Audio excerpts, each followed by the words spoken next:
BJP MP Arvind Dharmapuri సంచలన వ్యాఖ్యలు చేసుకొచ్చారు. ఈరోజు తెలంగాణ బీజేపీ కార్యాలయంలో మీడియా సమావేశంలో పాల్గొన్న అరవింద్ సంచలన వ్యాఖ్యలు చేశారు.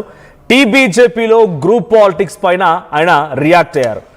పొలిటికల్ పార్టీలో గ్రూపులు అన్నాక అవన్నీ సహజం, అభిప్రాయ భేదాలు కూడా ఉంటాయి. పార్టీలో గ్రూపులున్నా అవి పెద్ద తప్పేం కాదు అని స్పందిస్తూ మాట్లాడుకురావడం కొంత హాట్ టాపిక్గా మారింది. ఇప్పటికే బీజేపీలో ఈటల వర్సెస్ బండిగా ఒక అంతర్యుద్ధం జరుగుతుందన్నటువంటి విషయం అందరికీ తెలిసిందే. మరోవైపు కిషన్ రెడ్డితో సహా సీనియర్లది కూడా మరో గ్రూప్ అనే టాక్ కూడా ఉంది. అయితే పార్టీ కార్యక్రమాలకి ఇటు అరవింద్ దూరంగా ఉంటూ ఉన్నారు. ఈ విషయం పైన మీడియా క్వశ్చన్ చేయగా ఆయన చెప్పిన సమాధానం కొంత షాక్ గురి చేసింది. ఒకసారి అరవింద్ ధర్మపురి ఏం మాట్లాడారో చూద్దాం.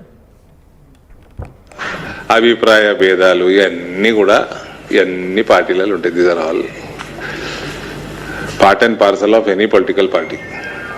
ఒకవేళ ఉన్నా కూడా అదేం పెద్ద తప్పు కాదు, అదేం పెద్ద నెగిటివ్ కాదు.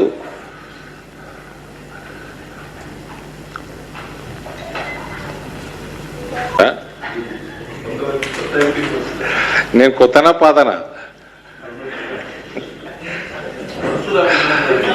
ఏం లేదండి. గ్రూపులు, ఒక అభిప్రాయ భేదాలు సో గ్రూపులు, అభిప్రాయ భేదాలు, ఇవన్నీ విభేదాలు కామన్, పెద్ద నెగిటివ్ ఏం కాదు, సహజమే అంటున్నారు. అంటే ఆయన జనరల్గా ఇటువంటి క్వశ్చన్స్ ఒక పొలిటికల్ పార్టీకి సంబంధించినటువంటి అధికార ప్రతినిధినో లేకపోతే ఒక నాయకుడినో లేకుంటే ఎవరినైనా, ముఖ్యంగా ఎంపీలు ఎమ్మెల్యే స్థాయిలో ఉన్న వారు ఎవరినైనా కూడా అడిగినా కూడా వాళ్ళు అలాంటిది ఏం లేదు, అంత సఖ్యతతోనే ఉన్నాం, ముందుకు వెళ్తున్నాం, ప్రభుత్వం పైన పోరాడతాం, ఆ సమస్య ఉంది, ఈ సమస్య ఉందని రకరకాలుగా చెప్తూ ఉంటారు. కానీ అరవింద్ ధర్మపురి చాలా స్ట్రైట్గా ఉన్నట్టుగా అంగీకరించారు. మాకు విభేదాలు ఉన్నాయన్నట్టుగా ఇండైరెక్ట్గా ఆయన చెప్పుకొచ్చే ప్రయత్నం చేశారు. అవన్నీ సహజం అన్నారు. సహజమే అయినా కూడా అవి ఉన్నాయన్న రకంగా అంగీకరించారు మాట అది మాత్రం చాలా క్లియర్గా అర్థమవుతోంది. విభేదాలు ఉన్నాయి, కొత్త పాత నాయకులు ఉన్నారు కదా అంటే మరి నేనే నాయకుడిని, కొత్త నాయకుడినా, పాత నాయకుడిని అన్నట్టుగా ఆయన రిటర్న్లో మీడియా ప్రతినిధులు క్వశ్చన్ చేసే ప్రయత్నం చేశారు. సో ప్రెసెంట్ అరవింద్ ధర్మపురి ఆయన అంగీకరించినటువంటి మాటల పైన ఇంకా పొలిటికల్ సర్కిల్లో కొంచెం చర్చ జరిగే అవకాశం ఉంది. సో మా దగ్గర విభేదాలు ఉన్నాయన్నటువంటి మాటని ఆయన ఇండైరెక్ట్గా అంగీకరించినట్టుగానే బీజేపీ పార్టీ కూడా భావించే అవకాశం ఉంది. సో అటు అరవింద్ ధర్మపురి మాట్లాడిన మాటలు, ఇటు బండి సంజయ్ ఈటల మధ్య వార్ని, అటు కిషన్ రెడ్డితో ఉన్నటువంటి ఒక సీనియర్ల గ్రూప్ని, ఇవన్నిటిని ఇండికేట్ చేస్తోంది ఇండైరెక్ట్గా. మా ప్రతినిధి శ్రీధర్ ఉన్నారు ఫోన్ లైన్లో. శ్రీధర్, సో ఇప్పుడు ఇండైరెక్ట్గా ఆయన అక్కడ జరిగిన విభేదాలని అంగీకరించినట్టేనా? అట్ ద సేమ్ టైం చాలా ముక్కుసూటిగా ఏదైనా స్ట్రైట్గా మాట్లాడే అరవింద్ ధర్మపురి పార్టీ నాయకత్వం పైన, పార్టీ నాయకుల పైన ఇంకెటువంటి రెస్పాన్స్ ఇచ్చారు?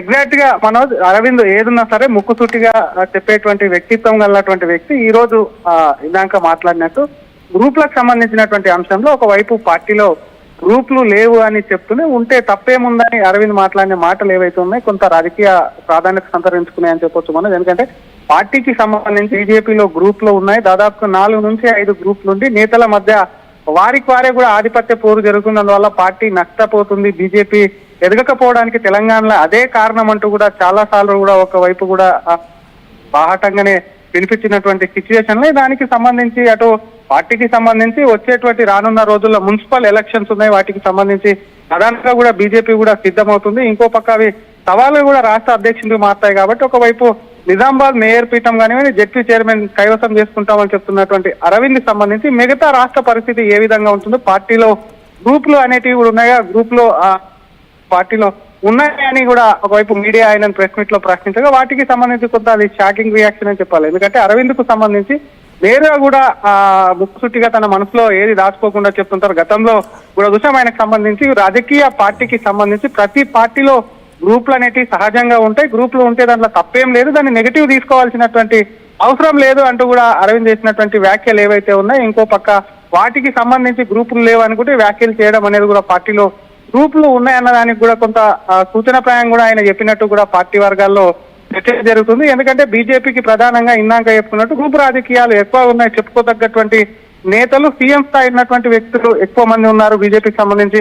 అందులో కూడా గ్రూప్ల వల్లనే కూడా పార్టీ చెడిపోతుంది కాబట్టి వాటన్నిటిని కూడా ఇతర పార్టీలో కూడా చూస్తూ ఉంటాం. వాటన్నిటి కూడా పొలిటికల్ పార్టీలో సహజమే అయినప్పటికీ బీజేపీలో ఉన్నటువంటి పార్టీలు ఎన్నికలు వచ్చినప్పుడు అన్ని గ్రూపులు కలిసి వెళ్తుంటాయి కాబట్టి బీజేపీకి సంబంధించి వచ్చినప్పుడు ఒకరిపై ఒకరు నేతలు మాట్లాడుకోవడం, ఒకరి మీద ఒకరు ఆరోపణలు చేయడం ఏదైతే ఉందో అది పార్టీ కార్యకర్తలని కొంత ఆందోళన గురి చేస్తుంది. ఎవరు ఏ నాయకుని వెంటే ఎక్కడ వెళ్తుందో పార్టీ అయోమయ పరిస్థితిలో కార్యకర్తలు ఉండడం, ఇంకోవైపు ఓటర్లకు సంబంధించి కూడా కొంత బీజేపీ ఎప్పుడు ఏకమవుతుంది, బీజేపీకి సంబంధించి మాత్రం నాయకులు ఇదే విధంగా ఉంటే ఆ పరిస్థితి ఏంటని చెప్పి ఇతర పార్టీల వైపు కూడా మళ్ళుతుంటారు. కాబట్టి వాటికి సంబంధించి ఇవన్నీ అబ్జర్వ్ చేస్తే మాత్రం బీజేపీ ఇతర పార్టీతో పోల్చుకుంటే కొంత గ్రూప్ పాలిటిక్స్ అనేటివి కూడా ఎక్కువ ఉన్నాయి. దానికి ప్రధాన కారణం చెప్పుకోవచ్చు మనోజ్, ఎందుకంటే పెద్ద నేతలు ఎక్కువ ఉండడం బీజేపీకి సంబంధించి. ఎంపీలో ఉన్నటువంటి నేతలు అందరూ కూడా బడా నేతలు, వారందరూ కూడా సీఎం చైర్ని కానీ ప్రెసిడెంట్ ఆశించినటువంటి రేస్ లో ఉన్నటువంటి నేతలు గతంలో బీజేపీ రాష్ట్ర అధ్యక్ష పదవి కూడా ఎంపీలే ప్రధానంగా కూడా పోటీ పడ్డటువంటి సిచ్యువేషన్ ఉంది. కాబట్టి అటు బండి కానివ్వండి, ఈటెల కానివ్వండి, ఇటు అరవింద్ తో పోల్చుకుంటే మరొక పక్క అటు డీకే అన్న కానీ కిషన్ రెడ్డి, వీళ్ళందరూ కూడా ఎవరైతే ఎంపీలు ఉన్నారో అటు రఘునందన్ రావు కానివ్వండి, వీళ్ళందరూ కూడా కొండ విశ్వేశ్వర వీళ్ళందరూ కూడా పెద్ద తలకాయలే ఉన్నాయి. కాబట్టి వాటికి సంబంధించి ఒకరి లైన్ లో ఒకరు వెళ్లేందుకు కూడా కొంత ఇబ్బందికరమైనటువంటి వాతావరణం ఉంటుంది, ఒక్కొక్కరికి ఒక్కొక్క అభిప్రాయం ఉంటుంది. కాబట్టి వాటన్నిటిని కూడా స్వాగతిస్తున్నామని అరవింద్ కొంత ముక్కుసూటిగా డైరెక్ట్ మీడియా కూడా తను చెప్పడం ఏదైతే ఉందో కొంత గ్రూప్ పాలిటిక్స్ పార్టీలో ఉన్నాయని ఒక రకంగా ఒప్పుకోవడమే. ఇంకో రకంగా విషయం ఏంటంటే ఉన్నా కూడా నష్టమేమి లేదు అంటూ కూడా చెప్పడం అనేది ఏదైతే ఉందో అది కొంత పాజిటివ్ వాతావరణం అని చెప్పి కూడా రాజకీయ వర్గాల్లో చర్చ జరుగుతుంది. ప్రతి పార్టీలో ఉంటాయి కాబట్టి తమ పార్టీలో ఉంటే తప్పేంటి అనే విధంగా కూడా ఎంపీ వ్యాఖ్యలు చెప్పొచ్చు Manoj.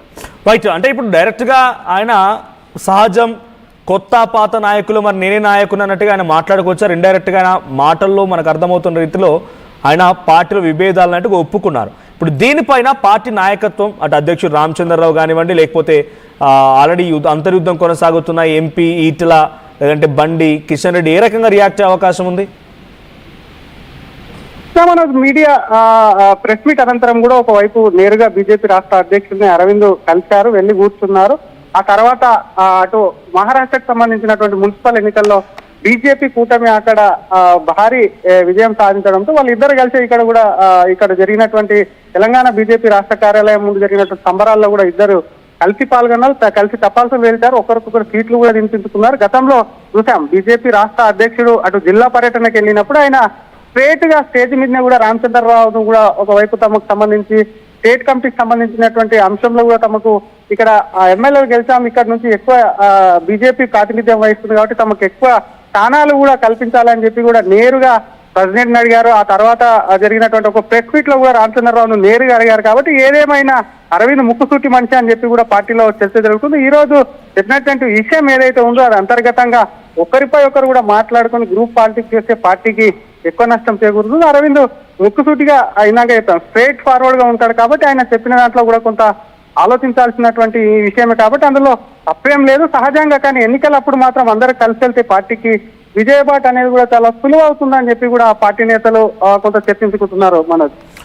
Right, thank you Sridhar. So మొత్తంగా అరవింద్ ధర్మపురి మాట్లాడిన మాటలు మరోసారి బీజేపీలో ఒక అలజడి సృష్టించే అవకాశం కనబడుతుంది. ఎందుకంటే ఆయన డైరెక్ట్గా ఒప్పేసుకున్నారు, మీ పార్టీలో విభేదాలు ఉన్నాయి కదా, ఇటువంటి ఆందోళనలు ఉన్నాయి, లేకపోతే గ్రూప్ రాజకీయాలు ఉన్నాయి అంటే అవన్నీ సహజం, నెగిటివ్ జనరల్గా జరుగుతూ ఉంటాయి, వదిలేసుకుంటూ వెళ్ళిపోవాలి. అట్ ద సేమ్ టైం అవి నెగిటివ్ కాదు అంటూ కూడా మాట్లాడుకొచ్చారు ఆయన. దీంతో పాటుగా తప్పేమీ కాదన్నారు.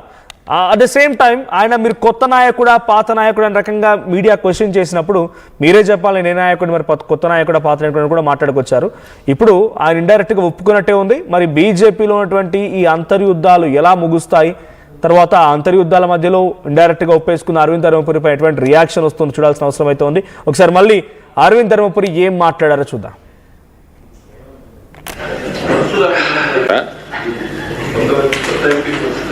నేను కొత్తనా పాతనా